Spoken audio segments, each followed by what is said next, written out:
Dans cette vidéo, j'aimerais te partager la plus grande leçon que j'ai apprise dans l'apprentissage des langues, qui n'est pas vraiment une leçon sur la méthode ou des choses comme ça, c'est plus une leçon philosophique. Voilà. Euh, j'ai j'ai appris ça quand j'ai fait mon projet d'apprentissage du chinois. Donc en 2018, j'ai décidé d'apprendre le chinois.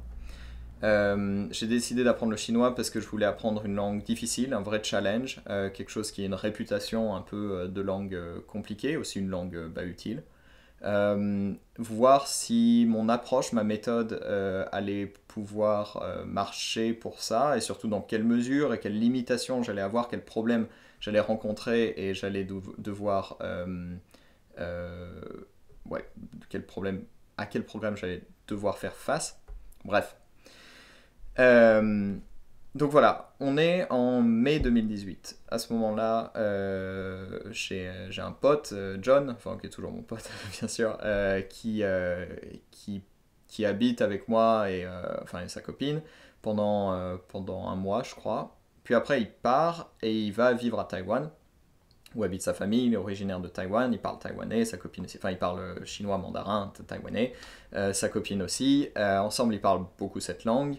Et il me propose de venir les voir l'hiver prochain à Taïwan. Et je me dis que c'est une bonne idée. Moi, je travaille sur Internet, donc pourquoi pas. Et donc, j'accepte l'invitation. Et je me lance un défi dont j'en parle pas. Je lui en parle pas. Je décide d'apprendre le chinois pendant les 6 mois avant mon départ. Donc, on était en fin mai et j'allais y aller en octobre, novembre 2019. 2018. Donc, je décide de me lancer dans l'apprentissage du chinois intensif jusqu'à ce que j'arrive à Taïwan. Évidemment, idéalement, continuer sur place. Et l'objectif que j'avais en tête, c'était d'être capable de parler chinois quand j'arriverai à Taïwan. Euh, et donc j'avais 6 mois devant moi.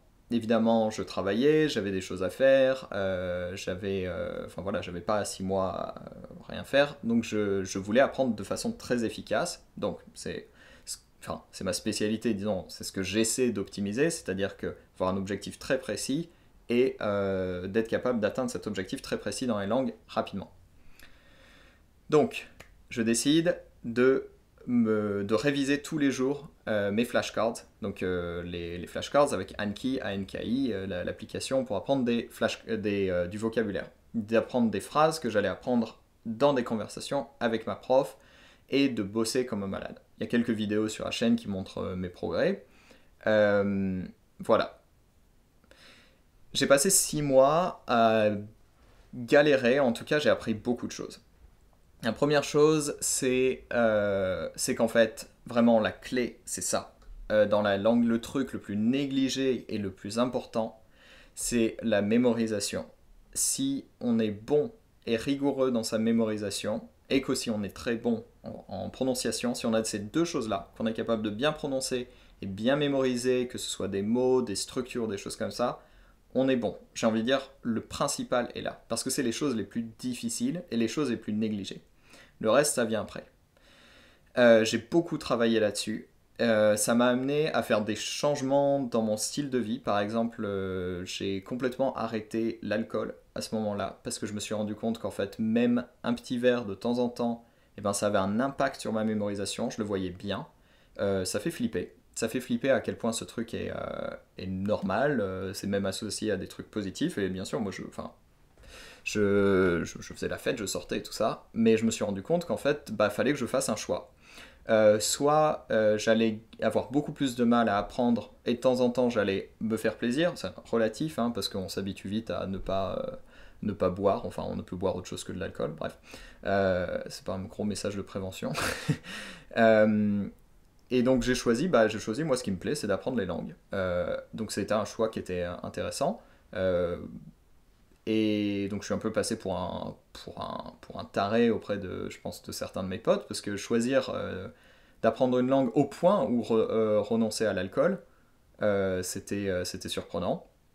Et en fait, à ce moment-là, j'avais une mentalité très proche de celle d'un athlète, en fait. Tu te prépares à une compétition, tu as ça en tête, tu as une image en tête tout le temps. C'est le moment où tu réussis. Et c'est un truc hyper important, c'est pas réellement ton objectif, c'est pas comme ça que tu mesures tes progrès. Mais tu sais que tous les jours, même si t'es pas motivé, même si t'as pas envie, même tu fais ta routine, tu fais tes exercices, tu fais ce que tu as à faire. C'était hyper intéressant pour moi en termes d'apprentissage de la discipline, que j'étais pas mal en discipline grâce à l'apprentissage des langues.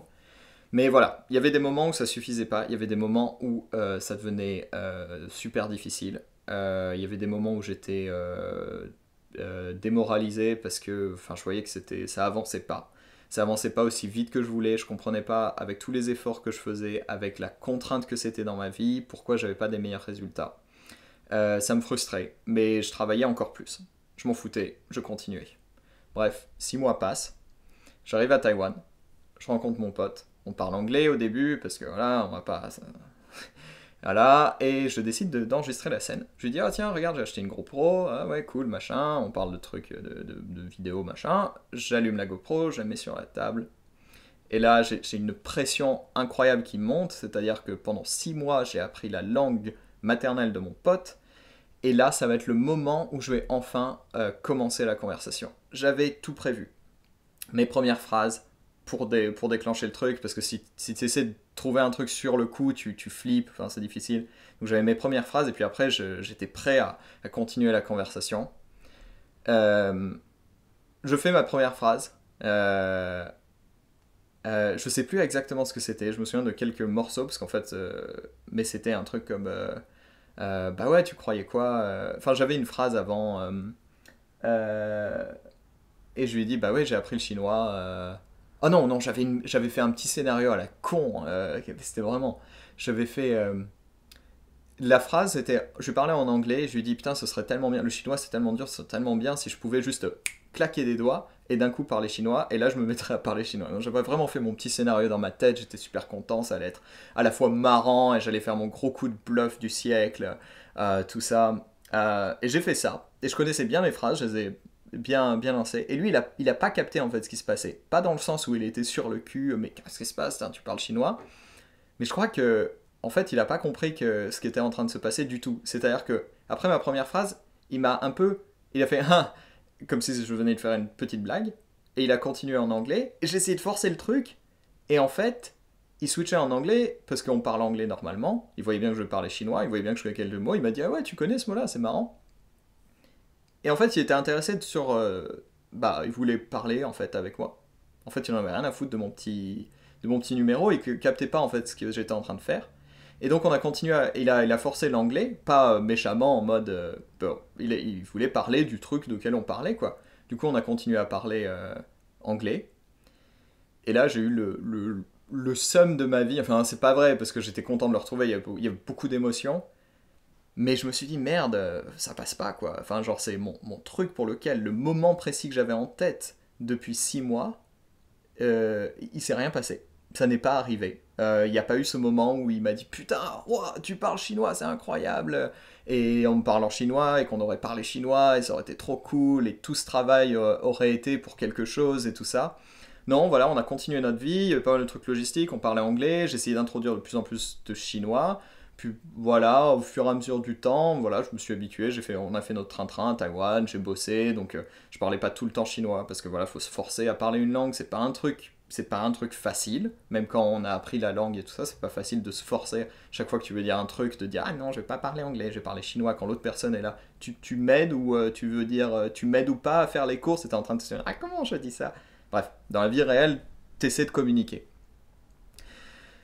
Bref, voilà, j'ai passé 4 mois à Taïwan, c'était sympa, j'ai pu utiliser un peu mon chinois, mais avec lui et sa copine, on parlait bien sûr surtout anglais, parce qu'on voulait parler ensemble en fait, simplement, on avait envie de chatter, lui il parle anglais, c'est son langue maternelle, et pour sa copine c'est pareil en fait, c'est deux bilingues, donc pour eux, chinois ou anglais, c'est le plus facile pour moi, on parlait surtout anglais. Donc je disais des conneries en chinois, on rigolait bien, j'ai appris quelques trucs, j'ai encore une fois vachement relâché ma pression une fois à Taïwan, j'ai beaucoup moins appris le chinois, et puis quand je suis parti de Taïwan, je me suis posé la question est-ce que je continue à maintenir mon chinois ou pas et je me suis dit non, voilà, je rapprendrai à un autre moment.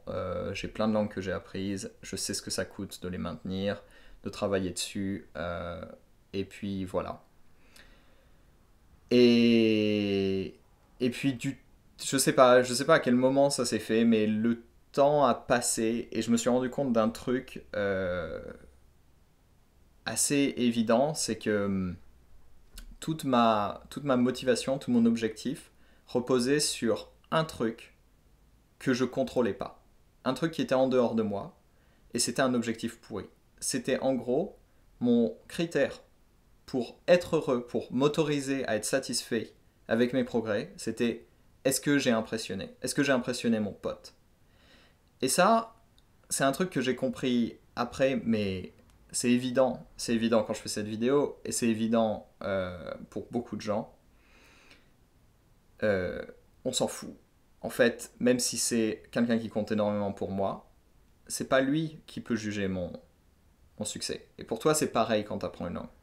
Si ton prof te dit t'es une merde, ou si ton prof t'applaudit dès que tu fais un mot correct, ou si tes potes sont super impressionnés parce que tu sais dire une phrase en japonais, et que d'autres potes en ont rien à battre que tu sais que tu as un niveau C1 en allemand, parce qu'ils disent ouais mais on entend quand même encore ton accent, ou que toi tu bosses en anglais toute la journée, et que des Américains te disent c'est incroyable, ton anglais est génial, mais que tu as un pote qui parle 3 mots d'anglais te critique, ou même que tu as un pote américain qui dise que ton anglais est pas bon, en fait tu t'en fous. Tu t'en fous parce que c'est quelque chose que tu contrôles pas. C'est pas quelque chose que ça ne devrait pas t'affecter, théoriquement. Et c'est quelque chose, mais aussi c'est très important de ne pas prendre le feedback des autres. Donc je parle bien de feedback euh, pas constructif, hein, de feedback vague, même pas de feedback du tout. Moi, c'est ce qui m'est arrivé avec mon pote. Il m'a pas dit tu parles mal chinois ou tu parles bien chinois. C'est cool. Il m'a juste pas, il n'a pas réagi en fait. Bref, tu ne contrôles pas les gens. Quand tu apprends une langue, certes, tu le fais pour parler avec des gens, mais que eux, ils te disent t'as fait du bon boulot ou t'as pas fait du bon boulot, ou tu dois être fier de toi ou tu dois pas être fier de toi, ça tu t'en tapes. Toi, ce que je te conseille, et c'est ce que je me conseille à moi-même, et faire ces vidéos c'est assez thérapeutique pour ça, c'est tu définis tes critères, et tu prends des critères qui sont des chiffres. Pas ta comment tu te sens, ta confiance en toi. Parce que ta confiance en toi, si tu as la diarrhée et que tu t'es chié dessus et que tu vas parler en public, elle est à zéro, même si d'habitude c'est super charismatique. Et ça n'aura rien à voir avec le travail que tu as fait avant. C'est-à-dire que tu te mesures tes progrès par rapport à des choses objectives. C'est-à-dire pour moi, le nombre de mots que je sais faire, la conversation que je sais faire, ça c'est objectif. Et tu fais ça pour toi. C'est-à-dire tu es le seul juge de t'autoriser à être satisfait ou pas avec tes progrès.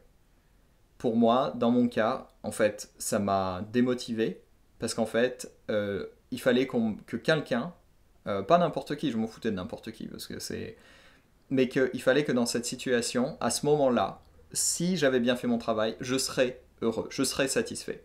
Et ça n'est pas arrivé. Et du coup, en fait, toute l'histoire que je m'étais construite dans ma tête s'est écroulée. Alors qu'en fait, si depuis le début, j'avais dit, j'aurais peut-être gardé la même idée de surprendre mon pote, mais j'aurais mis beaucoup moins d'attention.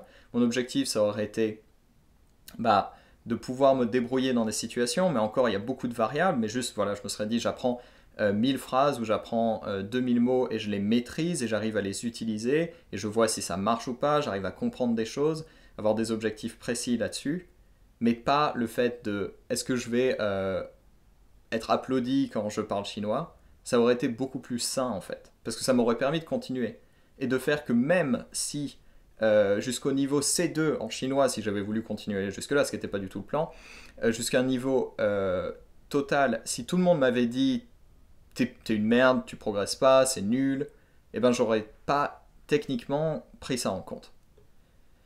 Donc voilà, c'est ça, c'est la plus grande leçon que j'ai apprise dans une langue, c'est que il faut te fier à c'est quelque chose que je disais avant, mais à des chiffres concrets quand tu mesures tes progrès dans une langue, et que l'avis subjectif des autres sur ton niveau, ou si c'est impressionnant ou pas, ou si tu as l'air d'un demi-dieu parce que tu sais citer Confucius en chinois, mais tu sais faire que ça, ou si tu as l'air de ne pas parler une langue parce que tu n'oses pas parler, l'avis des gens, ils sont pas informés. C'est pas un avis qui doit t'influencer. Donc voilà, c'est tout pour cette vidéo. J'espère qu'elle aura été intéressante pour toi. Ça fait un moment que je voulais la faire. Et je te dis à bientôt dans une autre vidéo. Et puis abonne-toi.